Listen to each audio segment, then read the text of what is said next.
Tov, Bezrat Hashem. So we're going to do a little bit parasha.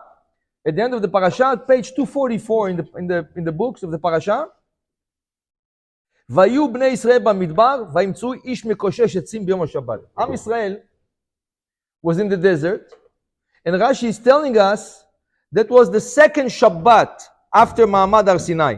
We received the Torah, we got the mitzvah of Shabbat, right? You know that we got the mitzvah of Shabbat 3 times. First time we got mitzvah of Shabbat when Moshe Rabbeinu comes to Paro. He's telling Paro to release the Jews. He says, no way. He says, you know what? At least, if you want to make the business a smart business, you cannot make a worker work 7 days a week. He's going to be too weak to work for you. So give him 1 day of rest. Like this is going to be strong to work the whole week. So Paro said, you know what? Sounds good. What do you suggest? He told him, take the weekend. Let them rest the weekend and let them work. Okay, the weekend is Shabbat. Paro agreed to that. And that's the first time we got a Shabbat in Egypt. Because of Moshe Rabbeinu. Second time we got the Shabbat, coming out of Mitzrayim, going in the desert 7 days, crossing the Yam Suf. 3 days after crossing the Yam Suf, they come to a place called Mara. And the water was bitter over there. So Hashem made it the water to sweeten the water. And it says in the Torah, Parashat Beshalach, Sham sam lo chok u'mishpat v'sham tzivau. Rashi says they got 3 mitzvot before getting to Har Sinai. This was before Sinai. One of the 3 mitzvot was Shabbat. Second time we got to Shabbat. And the third time we got to Shabbat is officially in Har Sinai. When we came to Har Sinai, Zachor et Yom HaShabbat lekadesho, second tablet, Shamor et Yom HaShabbat lekadesho. Okay? Apparently, the second Shabbat, after we got the Torah, comes a man, Vayu bnei Israel bamidbar, they were in the desert still, וימצאו איש מקושש עצים ביום השבת. This man was picking up dry woods in the desert on Shabbat. We're going to see soon what's the sin of picking up dry woods on Shabbat. We're going to see soon what's the avera. But it was a sin. It was a sin to do that. Okay? ויקריבו אותו המוצאים אותו מקושש עצים אל משה ולאהרון ואל כל העדה. So right away they brought him to Moshe Rabbeinu. And they said, listen, we warned him. We told him it's Shabbat. Maybe he forgot the Shabbat. He told us, no, I know it's Shabbat. And he still continued doing it. What should we do with him? So Moshe Rabbeinu doesn't know what to do with him. ויניחו אותו במשמר, כי לא פורש מה יעשה לו. They put him in a sort of a prison in the desert. He was watched, right? Because they didn't know exactly how to punish him. ויאמר אדוני משה, מות יומת האיש. You have to kill him. How? רגום אותו באבנים כל העדה מחוץ למחנה. You have to stone him out of the camp. Because he did it intentionally to profane the Shabbat in front of everybody, in public. Right? He was warned. And he did it in public. So in this case, you have to stone him באבנים with stones, right? ויוציאו אותו כל העדה מחוץ למחנה. They took him out of the camp and they stoned him. כאשר ציווה אדוני את משה, exactly like Hashem told Moshe Rabbeinu to do.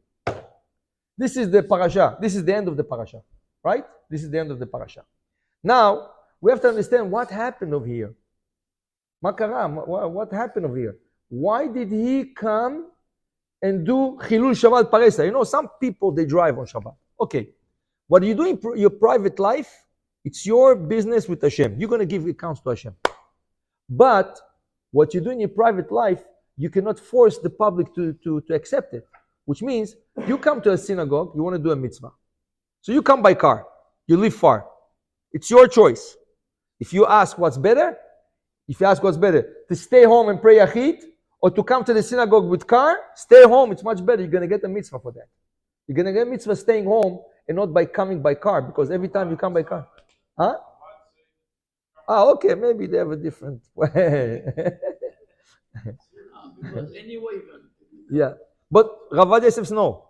Rav Ovadia says, even if somebody does something, you cannot say anyway he's going to do that. Why? Because when you tell him to come to you, he's coming because you told him. So you're associated with him.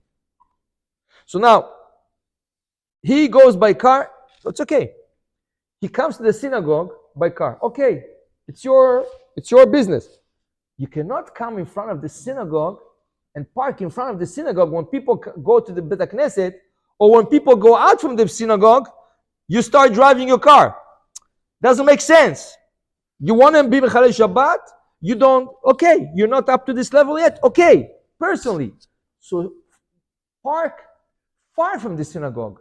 So when you park, people don't see you. And when you drive away after the tefillah, people don't see you.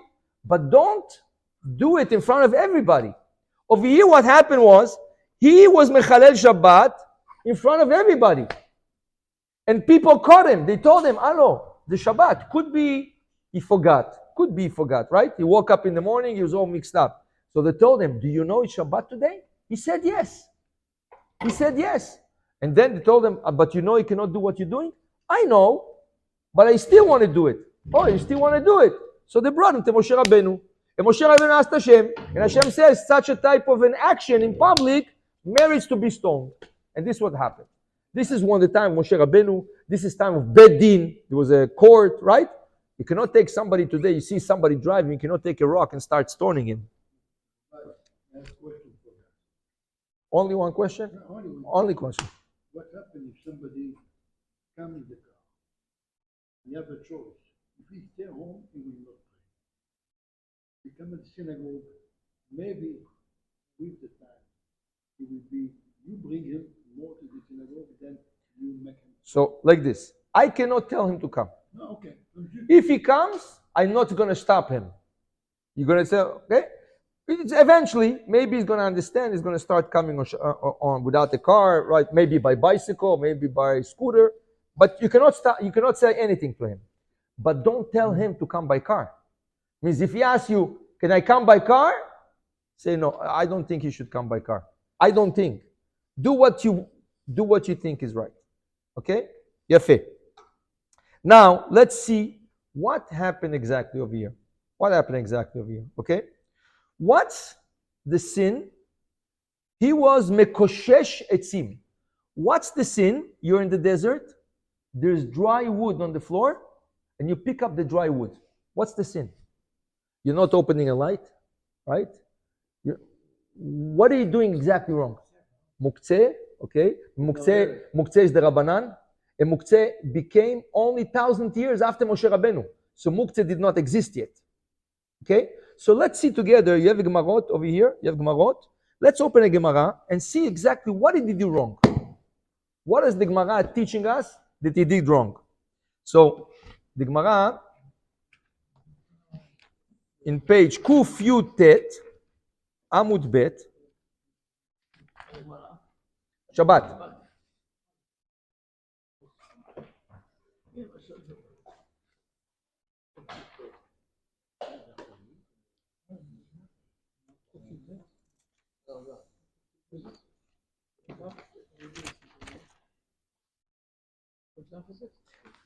Kuf Yud Tet. 1 second. Bet. Oh, it's not even this. What's this? No. 1 second. Chapter B. 119 story.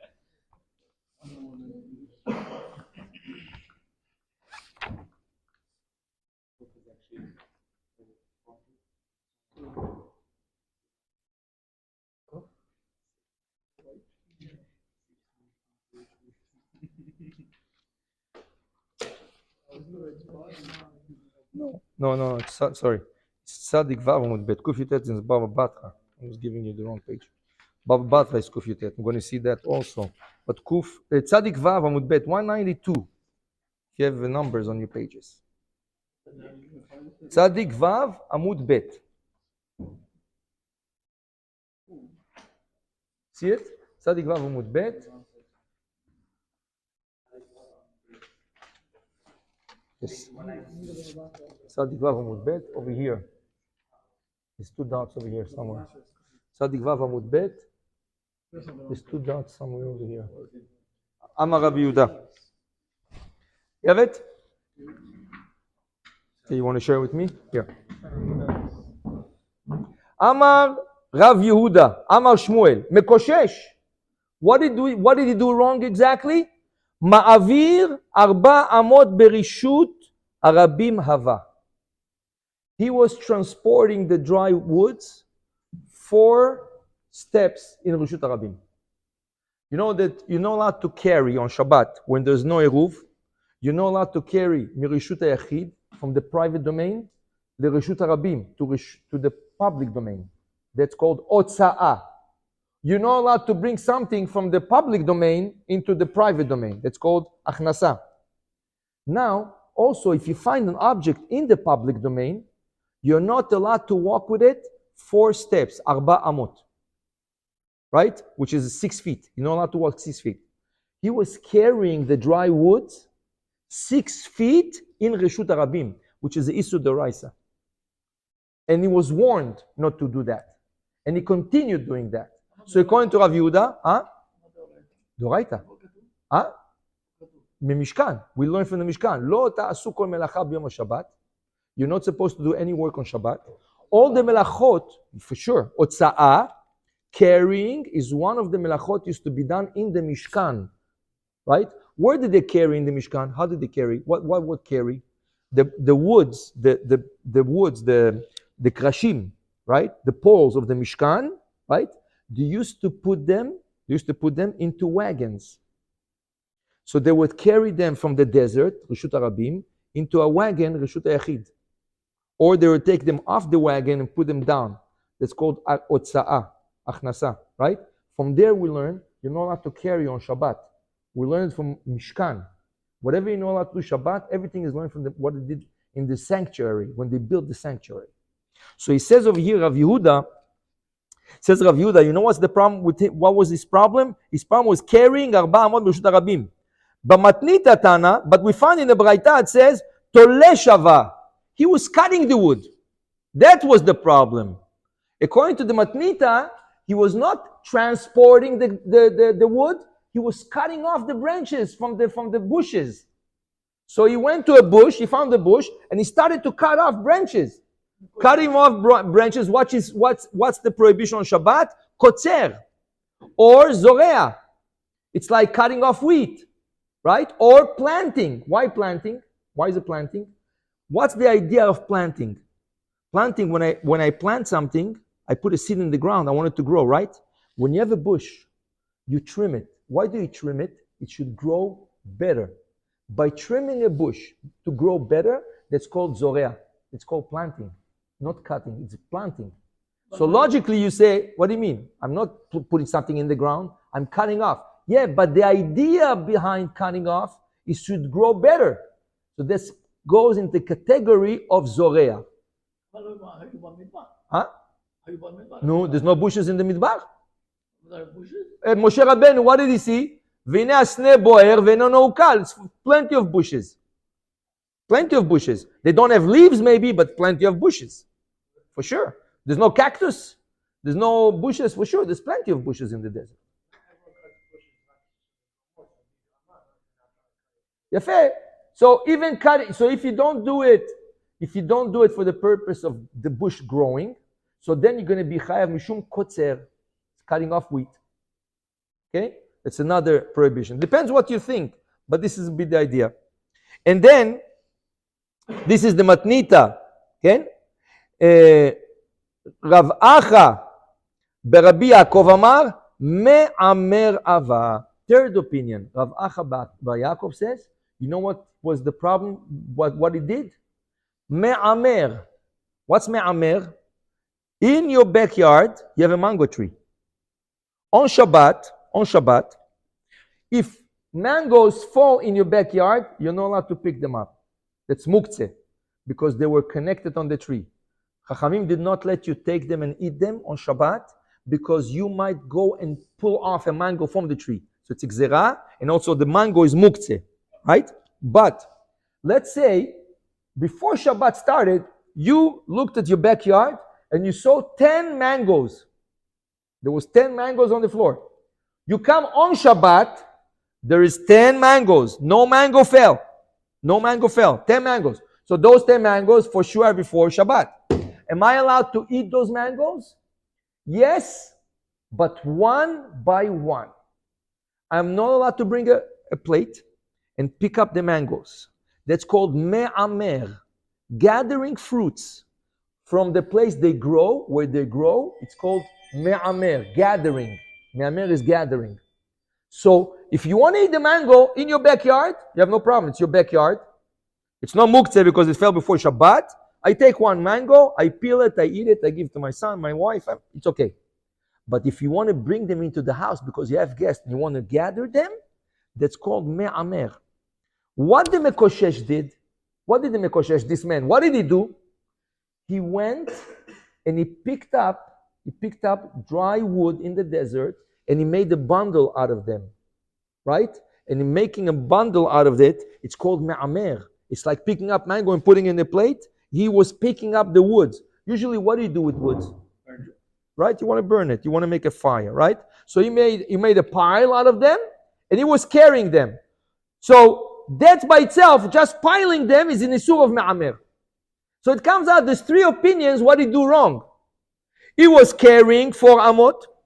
He was, right, cutting off the branches, right? And he was also me'amer, gathering them. Now, which one is right? Probably all three rabbis are right. All three opinions are right. For sure, when he gathered them, right, then he carried them, right, and then he transported them, right. So all the three opinions are here. So now we understand exactly what he did wrong. What he did wrong, right? But now I want to learn with you something, Ilchot Shabbat, and then we're going to ask a question if what he did is really wrong. Okay? If somebody on Shabbat digs a hole in the ground, he goes digs a hole in the ground, it's mutar? Asur, nachon? Ma isur? What's the prohibition? Huh? There's no roots. Plain sand. Plain sand. You're digging a hole in the ground and you have a pit now. Mutar? Lo. Lama. Oh. Where do you do it? If you do it inside your house, the prohibition is boneh, construction. Right? When you want to put a pillar in the ground, what do? You dig. Then you put in the pillar. So by digging in your house, that's called boneh. It's part of construction, which is a prohibition by itself of the lametet melachot. If you do it outside your house or in the public domain, the isur is choresh, plowing. When you plow, what do? You make a hole in the ground. So you can put some seeds, right? So whatever it is, digging a hole in the ground doesn't make a difference. In your house, outside your house, there's a prohibition to do that. What happens if you dig, but you don't need the hole? I don't need the hole. You know what I need? I need the sand. Why do I need the sand? In the olden days, the Gemara is teaching us, there was no bathrooms, right? So people would have, for small needs, they would have a bucket. For big needs, they would have holes in the ground. After they finished alleviating themselves, they would cover them. So before Shabbat, people would bring buckets of sand so they can cover, right? So they can cover the excrements, right? Right? If somebody digs a hole on Shabbat, what's the prohibition? The digging, the hole, right? But he's telling you, I don't need the hole. I don't need the hole. I need the sand. If you needed the hole, that was before? No. If you needed the hole, right. So what's the issue? Either if it's in the house, it's boneh, construction. Right, if it's outside no, borer not. Borer is two things mixed together. Over here, nothing is mixed. I'm just taking out sand from sand. Borer, if you have a salad, and in the salad they have tomatoes, cucumbers, and onions that I don't like the onions, and I want to separate the onions, that's borer. But if here I'm not separating anything. I'm just digging, right? So if you dig a hole, normally you need the hole. You need, right? Over here you say, I don't need the hole. So why are you digging? Because I need the sand. In the Gemara, it's called melacha she'ena tzrecha legufa upatur alea. This is a type of work that you do on Shabbat.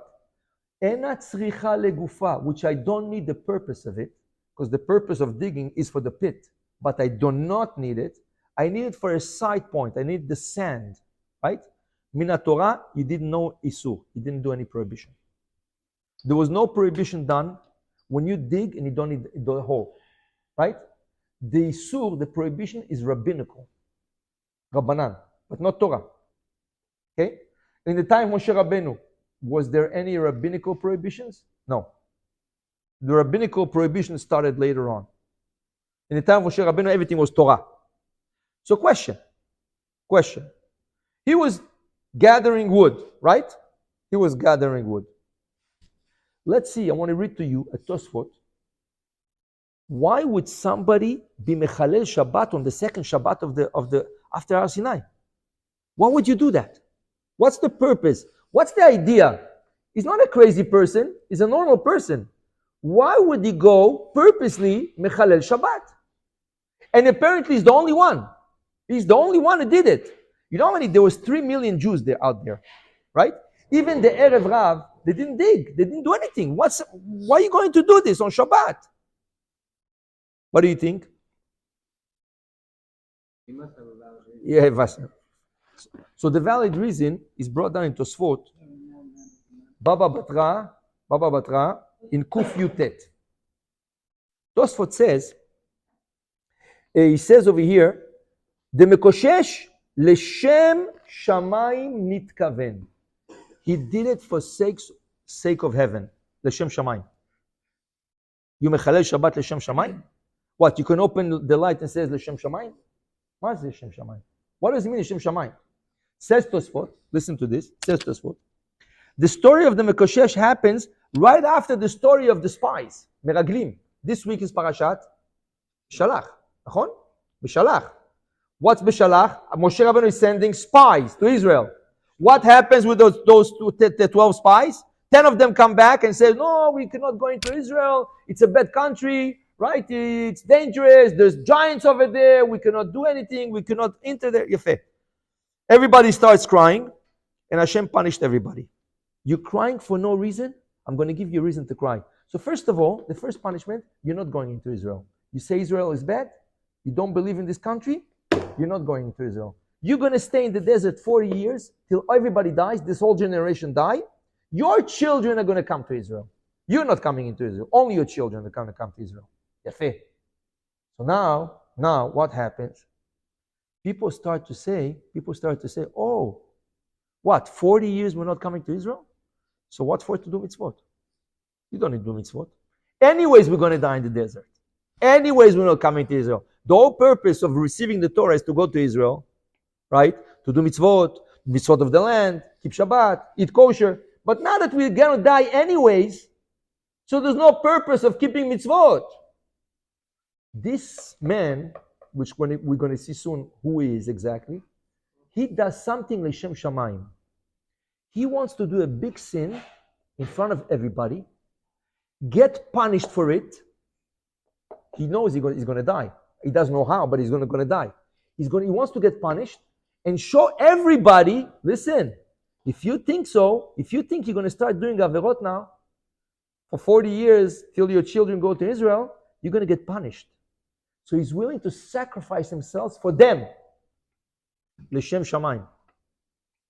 So what does he do? Says Tosfot, he is mechalel chilel Shabbat kedei sheyehareg. He is mechalel Shabbat to be killed. He knows he's going to be killed. And he does it to be killed, right? And ויראו אחרים, כן? ולא נסו עד סוף 40 שנה, כמו חיכה.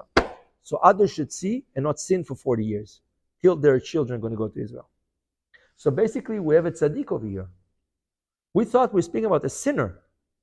No, it's a tzaddik. Haim Mishayid. With a beard, with peyot, with tzitzit.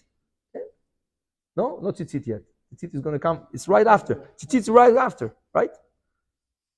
So he's a tzaddik. But, one second. Tell me. Doesn't Hashem knows what you think in your heart?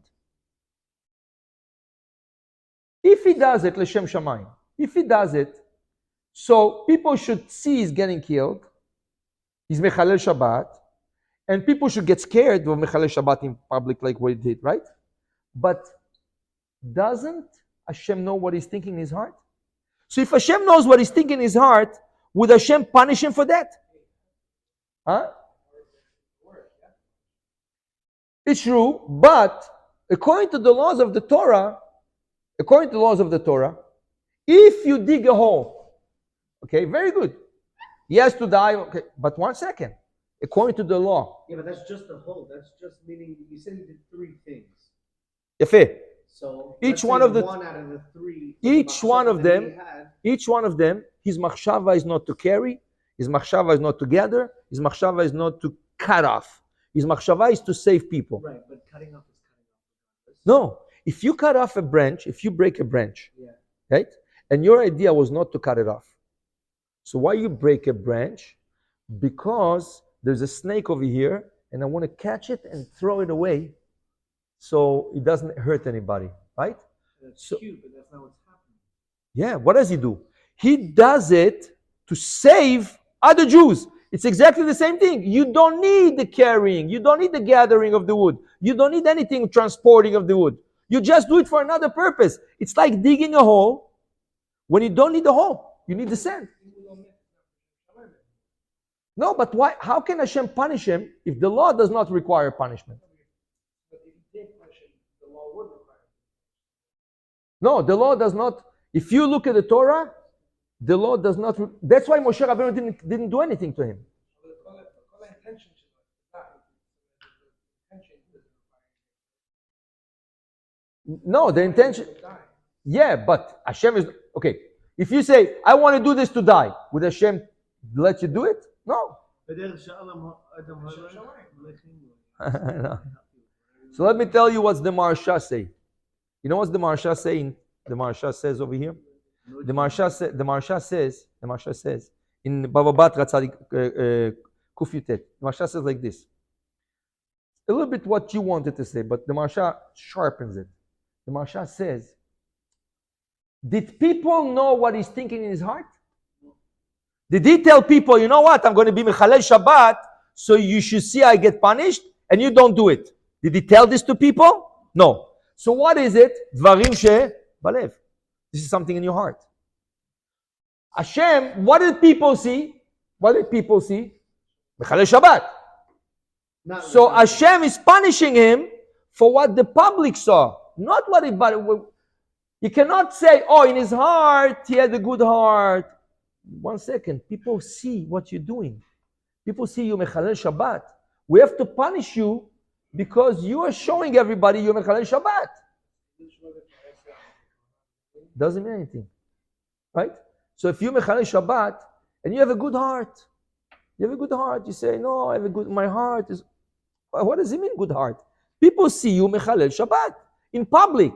You do it in your house, maybe, okay, maybe. It's between you and God. Is it also the job of a person to give somebody else on the kashrut? Yes, sometimes. But over here, there was what was the kafschus? Cutting branches. What do you need branches? You have to make the fire out of it. What do you need it You for? said before, he's breaking off the branch.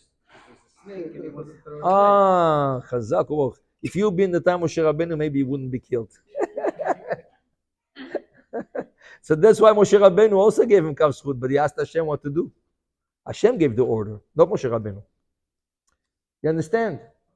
Yafeh. Now, let's see something. Who is this person? Miza ben Adam הזה?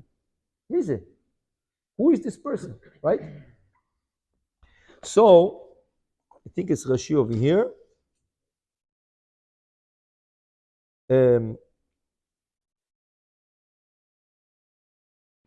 No, sorry. Rashi is not over here. Rashi is in the daughters of Tzlofchad.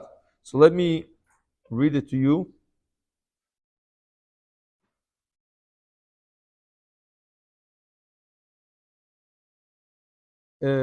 Oh no, you have the Gemara. You can look at it also with me.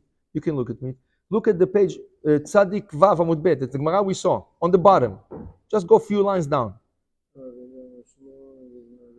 Tanur Rabbanan. You see from the bottom 1, 2, 3, 4, 5. Tanur Rabbanan. Mekoshesh. Zet Tzlofchad. The Gemara gives his name. Tzlofchad. Okay? Mekoshesh. Zet Tzlofchad. וכן הוא אומר, ויהיו בני ישראל במדבר, וימצאו איש, ולהלן, later on in the Torah it says, אבינו מת במדבר. מה להלן צלופחד? אף כאן צלופחד. צלופחד was exceptional. You know why they're exceptional? He was the only man in camp that had only girls. 5 girls. Everybody had boys. Girls also. But he had only girls. Later on in the Torah, those girls are going to come to complain to Moshe Rabbeinu. They want a part in Eretz Israel. And Moshe Rabbeinu is going to say, no, because your father didn't have boys. Eretz Israel is given only to men, not to ladies. And then it's going to be a whole story that says, yeah, but our father did not have boys. And at the end, they're going to be right. Hashem says, Ken bnot Tzlofchad dovrot. So he says the Gemara, who was this man? That was Tzlofchad. The man was Tzlofchad. Divrei Rabbi Akiva. Who is revealing it to us? Rabbi Akiva. Amar lo Rabbi Yehuda ben Betera, Akiva, ben kach uben kach ata ati liten et adin. Says Rabbi Yehuda ben Betera to Rabbi Akiva, you're going to be punished. You know why you're going to be punished? I'll tell you why you're going to be punished. Im kidvarecha, if you're right, that was Tzlofchad, התורה כיסתו ואתה מגלה אותו. What did Torah say? והיו בני ישראל במדבר וימצאו איש. There was a man. Why didn't the Torah reveal his name? Because the Torah did not want to reveal his name. Why are you, Rabbi Akiva, coming and revealing his name? That's called Lashon Hara. If you're revealing a name of something that Torah did not want to reveal, that's called Lashon Hara. So Rabbi Yehuda ben Betera is telling Rabbi Akiva, you're going to be punished for that. And then he's telling him, Vim lav, and if it's not him, if it's not Tzlofchad, and you say it's Tzlofchad, what is it? Ata motzi la'az al oto tzadik. What is it? If somebody did not do something, and you say he did it, what is the avera? Motzi shem ra. Worse than Lashon Hara. What's Lashon Hara? What's slander? Truth. 100% truth. If you see somebody doing something and you repeat it, it's 100% true, that's Lashon Hara. If you say something that somebody did not do, it says, I think he did it. That's words. That's motzi shem ra. You're giving him a bad name for something he didn't do. So Rabbi Yehuda ben Torah is telling Rabbi Akiva, ma nafshach. If he did it, the Torah doesn't want to say his name, and you coming and telling us his name, this is avera, this is Lashon Hara. And if he didn't do it, and you say he did it, that's motzi shem ra. So whatever you said now, you're going to be punished for. That's what Rabbi Yehuda ben Torah. If he didn't do it, and you say it's him, mazeh? No, it's not good. You're saying he was killed, he did it. It's not him. So you're saying in the Gemara, it's Tzlofchad. So when people are going to learn this Gemara, it says, oh, you know, this man Tzlofchad in the time of he did it. But he didn't do it. So it's motzi shem ra. Nachon? Yafeh. So comes out that Rabbi Akiva is revealing to us the name of the man. And Rabbi Yehuda ben Betera is against it. Yafeh. Now, let's see something interesting. Basically, what did he do? He did a sin l'shem shamayim. Tosfot says he did it l'shem shamayim. He did it for the sake of heavens, right? He wanted to save the Jews. They shouldn't be sinning, right? The Gemara over here in Shabbat 112, the Gemara is telling us a story. The Gemara is telling us the following story, right? The Gemara says, Maaseh b'chasid echad. There was a Chassid, right? There was a pious man. Maaseh b'chasid echad. On Shabbat, he goes out, right? On Shabbat, he goes out. Right? He goes out on Shabbat. And what does he see? He sees that in the fence surrounding his vineyard, there's a hole. He has a gader, he has a fence around his vineyard. He has a hole. What is he thinking on Shabbat? What is he thinking on Shabbat?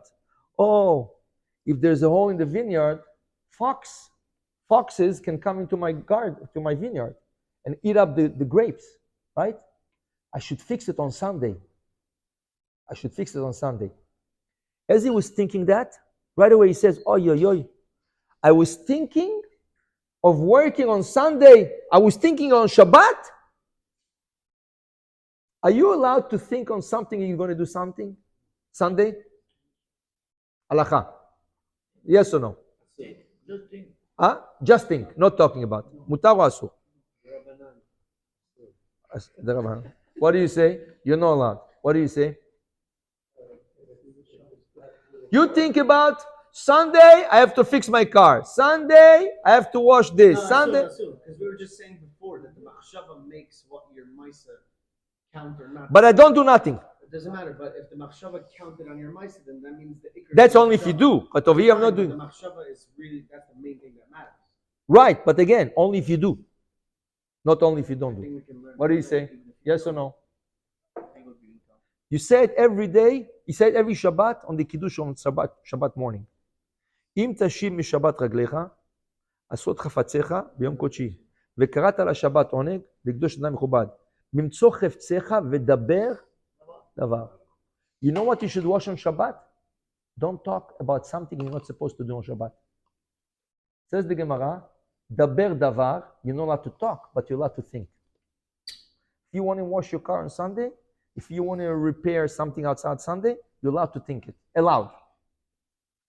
That's why the Gemara says, Maaseh b'chasid echad. Why is he chasid? Why is he pious? Because he was reproaching himself. Why did I think about fixing the wall? I should not have thought about it. But it's mutar.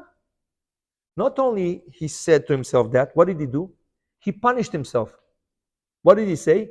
I'm never going to fix the hole over there. If foxes come in and they eat the grapes, I don't care. Just because I thought to do it on Shabbat, I was thinking to do it Sunday, but I thought about it Shabbat, I'm never going to fix the hole. Do you think about never fixing it on Shabbat? Huh? Do you think about never fixing it on Shabbat? Yeah. So you know what happened? Sunday morning, Fox came in and they don't. Sunday morning, no, it's Hasid. Sunday morning, Hashem makes a miracle for him. A huge tree grows next to the hole, blocking the hole. A huge tree, not a plant, not a small leaf, a huge tree overnight grows next to the hole, blocking the hole. What was the name of the tree? Says the Gemara. Slaf. Capers. Caprier. Capers. You know what's capers? When your mother cooks tongue, she puts capers. When you eat salmon, smoked salmon, they put those little things, little green things. They're spicy like capers. A tree of capers grew, blocking the hole. Huh? I don't know. They have, like the Gemara says, yes, 3 types. There's this, there's it. Okay? Now, comes the Arizal 500 years ago, and he says, why this miracle specifically? Why this miracle specifically? Says the Arizal, you know who is this Chassid in the Gemara? Tzlofchad. He came back in a reincarnation. His name was Tzlofchad. What was the name of the tree? Tzlaf. He was thinking in the desert, L'Shem Shamayim. Now he's coming back by Gilgul and he's fixing up his sin. What was his sin? He did a sin and he thought it's L'Shem Shamayim. Now he's punishing himself of thinking of doing a job Sunday on Shabbat. So he wants to punish himself never to fix the thing. Hashem says, very good. You just did a tikkun for your previous generation 1,000 years ago in the time of Moshe Rabbeinu, right? I'm going to make a miracle for you. What's the miracle? A tree is going to grow, block the hole, and you wouldn't have to fix it. You said you're never going to fix it. I'm going to protect your vineyard now. So this man, which the Torah calls Ish, which Rabbi Akiva tells us Tzlofchad, which the Arizal confirms, he comes back in a Gilgul to fix his chet, he's coming to fix the chet that he did L'Shem Shamayim. Just the Maharsha says, what? You cannot think L'Shem Shamayim and do a sin publicly. That deserves a punishment by itself, right? But this was the story of Mekoshesh Etzim B'Yom HaShabbat. Baruch Adonai Le'olam. Amen. Amen.